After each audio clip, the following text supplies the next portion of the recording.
Welcome to the Mobile Home Park Mastery Podcast, where you will learn how to identify, evaluate, negotiate, perform due diligence on, finance, turn around, and operate mobile home parks. And now, here is your host, the fifth largest mobile home park owner in the United States, Frank Rolfe. Ironsides versus metal sides. This is Frank Rolfe with the Mobile Home Park Mastery Podcast. We're starting a 5-part series on the legal side of park ownership. Yes, a lot of people, when they think of the world of law and mobile home parks, they immediately think of shows such as Cops or Judge Judy or things where you see our residents involved. But there's also a legal side to the owners themselves and the issues they have to deal with on a daily basis. So we're going to go over the top 5 different things as a park owner that you have to be aware of, with a lot of insider tricks and thoughts and knowledge garnered over 20 years of being in this business. But I will tell you on the front end, I am not a lawyer. I have never been a lawyer. So what I'll be telling you is not legal advice. I have no desire to give you legal advice, nor to have the liability of giving you legal advice. I'm instead going to be giving you just observations that I have from paying a lot of lawyers to get their advice. So this is not really an advice-giving session. This is more of me just relating to you the things I've learned over 20 years of mobile home park ownership session. So the first thing we're going to talk about in this 5-part series is grandfathering. No, we're not talking about the baby boomers. We're not talking about intergenerational households. The concept of grandfathering means that if you've got something that was zoned a certain way, if they change the zoning laws or any law in the city after that date, it has no bearing on you. Let's start off with the 3 basic classifications in the world of zoning. You've got legal conforming zoning, you've got illegal, and you've got legal non-conforming. Now, illegal conforming means you could build that mobile home park again today.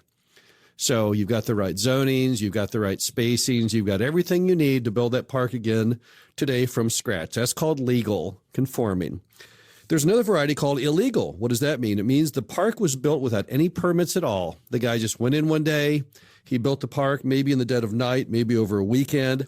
Of course, you can't build one like that. We all know that. But you'd be shocked how many cities look the other way when moms and pops built their mobile home parks. We've seen some giant illegal parks, things that are up in the hundreds of lots, yet the city never shut them down. The problem is, as a buyer, if you buy that mobile home park, they can immediately shut you down. So you just can't buy illegal mobile home parks. But there's a third variety, and that's called legal non-conforming. It means it was legal when it was built, but today it does not conform to the current guidelines. Therefore, legal non-conforming. And legal non-conforming is known instead, typically in America, by its slang term of grandfathering. So let's go over what grandfathering is, what it isn't, and the things you as a park owner should know. Basically, a mobile home park is like a parking lot. If you look back on those early videos on YouTube, what do you see? The typical mobile home park in the early days was literally just a paved or cleared field. And people would bring their trailers in and park them there. And of course, that's where the word trailer park came from. Now, the modern trailer park looks different. Today, we'd look more like subdivisions with grassy yards and driveways and carports and things like that. But nevertheless, we are, at the end of the day, back to those early roots, a parking lot. So we have everything in common with a typical park and fly parking lot at the airport or that parking lot downtown next to the office building. So when you're a parking lot, what happens is you are allowed to have so many spaces to park cars in.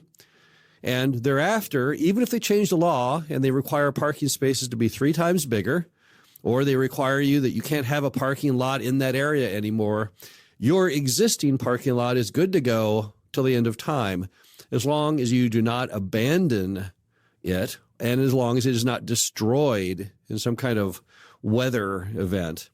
And of course, you can't really destroy a parking lot. Think about that for a moment. How would you destroy a parking lot? Can't blow it away in a hurricane.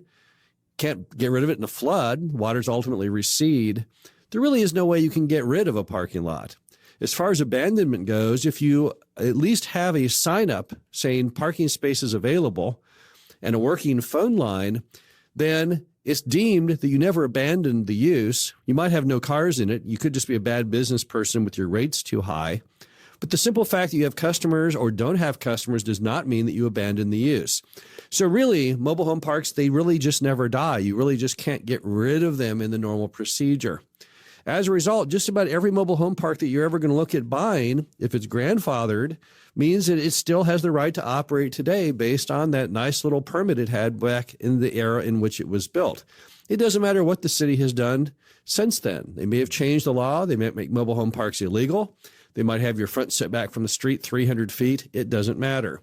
All that matters is the laws and the rules in effect when the park was built. Now, why do so many cities get mobile home parks wrong? Why do they not understand grandfathering in mobile home parks? Well, it's very simple. If you're a city inspector, you are classically trained to understand grandfathering only as it relates to real property. So what does that mean? It means if you've got a house, which is real property in the city, and that house is blown away in a tornado, and it no longer is legal conforming, but that house was legal non-conforming, perhaps it was too big, perhaps it was too near the street. The bottom line is you can't put it back because that house is what was grandfathered. Our industry is different because our use, our parking lot is what's grandfathered. But those homes in the parking lot, those are chattel property, personal property, not real property. So they can come and go. It doesn't matter to us at all. Our only real property use is the parking lot. So a lot of inspectors get very confused. They see a vacant lot in your mobile home park and they say, you can't put a mobile home on that. But they're completely wrong. Of course you can put a mobile home on that. Why couldn't you? It's fully grandfathered because what they're used to seeing is whenever that real property goes away, you can't put the real property back. But this is not real property. This is personal property. It is basically defined in many areas the same as an automobile. An automobile is not real property. The fact you have your car parked in the driveway of the home that blows away in the tornado has no bearing on things. That car has no real estate rights whatsoever. So the bottom line is that mobile home parks are basically parking lots. They're fully grandfathered from the date that they were built, and you really just can't get rid of them. So that's kind of the world of grandfathering. Now, why do we have so many problems in the industry with grandfathering? Well, first off is the fact that a lot of the inspectors don't understand how it works, but you think that could be easily remedied. But the bigger problem is most cities hate mobile home parks. They hate them with a passion. Now, when I got in the business, I thought they hated them because they didn't like the residents. They thought, oh, I don't want these people in my city. Let's get them out of the city. But that's actually not the reason.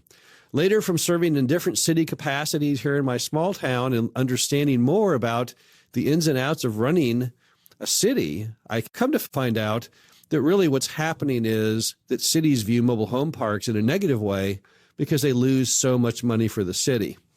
Let's look at that for a minute. Let's just take an example. If you've got a mobile home park, and let's say the lot is valued on the tax rolls at $30,000 in real property, and the home on top is valued at $10,000 as personal property, that gives you $40,000 of taxable value, which in a state like Missouri would get you $400 a year in property tax, basically $40,000 at 1%. Now, let's say in that mobile home, you've got two kids, which both go to school. Each of those kids is costing the school district about $7,000 a year in tuition. So the city right off the bat has $14,000 of cost and only $400 coming in. So it's losing $13,600 right off the bat. On top of that, a lot of mobile home park residents do not carry insurance, health insurance, or they don't carry satisfactory health insurance. So every time they go to the hospital because somebody broke their arm or some other health emergency, the city once again takes it on the chin. There's another couple $1,000 down there. You take that amount of loss and multiply that times 50 or 70 or 100 lots, you can immediately see why cities don't like mobile home parks. Think about all the competing uses for land and the profit and loss statement that the city has on those. Let's take, for example, an office building. The office building has lots and lots of property tax coming in, but no costs going out, unless someone one day has to call the fire department once every decade. So that's a very profitable use for land. But there are even more profitable uses for land. Let's say you have a shopping center. Not only do you get your property tax, you also get sales tax as a result of the shopping center. So if you look at all the different uses for land and you rate them on profitability for the city, you'll see that mobile home parks come in dead last. That is what causes the hostility to the city, and that's why they would love to eradicate the parks, but they can't, because at the end of the day, they still have to contend with this law called grandfathering. Thank heavens for grandfathering. If it wasn't for grandfathering, I can guarantee you that every city in America would shut every mobile home park down in 10 minutes. But because of grandfathering, they simply cannot. Now, it's been tested. Cities will sometimes say, well, gosh darn it, I hate that trailer park so bad. I don't care what the law says. I'm just going to get rid of the thing. So despite the fact they can't do it, they will go ahead and file some kind of action against the park to try and shut it down. It's been tried. It never works. Just a couple of years ago in the state of Mississippi, a city tried to do that to a park. Park owner took it to the Supreme Court of Mississippi, and they won. In fact, it's gone to the Supreme Court of a state no less than 4 other times, and every time the park owner has won and the city has lost. So the park owner right now is batting a perfect score.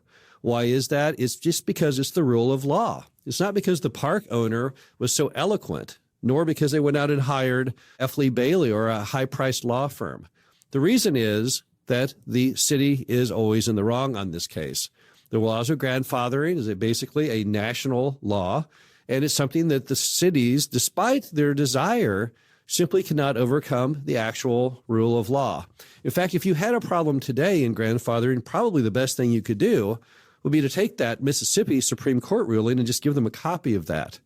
Because if you did have to go to court, I imagine you'd probably bring that up as case law. And it spells out in complete detail exactly all the arguments and all of the legal value of each argument. So it's safe to say basically that parks are not going away and grandfathering is not going to do a darn thing to make them go away. So we're hoping over time the cities will calm down on the whole issue. On top of that, there was additional skin in the game recently when a park owner brought in the concept of discrimination into a similar action by a city against the park. And they appealed it to HUD, saying that the city not only was guilty of trying to oust their park from the city, but they were doing so because of discrimination, because they basically did not like poor people. Well, the park owner once again won. And very terrifying for the city is the fact that under HUD's decree, under this one case, which is now case law, the city is now being investigated by HUD, I believe, for the next 4 years. So everything they do, they have to pass scrutiny under HUD for absence of discrimination. You can imagine as a city employee how terrifying, how redundant it is to have to take everything you do and have it double, triple checked by HUD for discrimination. So I think that's a big argument going on that will even reduce grandfathering down further. In the state of Texas, you have the Texas Mobile Home Association that was able to go in and actually get the laws of the state of Texas changed. Texas now has a state mandate that cities cannot stop you from using any of your vacant lots. You no longer even have to worry about arguments of grandfathering simply because they can't do a darn thing about it. They've taken it from a city optional matter to basically state law. So at any rate, grandfathering is a very, very powerful force. It's a law. It's a fact. It is case law. You can't really go around it. You can't go over it. It's simply there for all to see. So although it's one of the biggest issues as a park owner you will time to time have to confront, it's one that fortunately you have almost a perfect record of success. Now, if you have no vacant lots, it's very possible you never even have to come up with this issue. This issue typically only comes when you've got a park with vacant lots that you want to use, and a rogue inspector says no, that you can't. So you may be very lucky and never have to deal with this issue ever in your mobile home park career. But more than likely, if you have even one vacant lot, it may pop up from time to time. But the good news is, in over 20 years of dealing with this and owning mobile home parks, we have never, ever lost a case. We, again, have a perfect score ourselves in the world of grandfathering. To us, that's very reassuring. Hope you all learned something from this discussion of grandfathering, the legal side of park ownership. We'll be back with another one here shortly on part of our 5-part series. Thank you for listening to the Mobile Home Park Mastery Podcast. Be sure to visit us at mhpmastery.com to subscribe to the show, read our show transcriptions, and access all of our great information on mobile home park investing.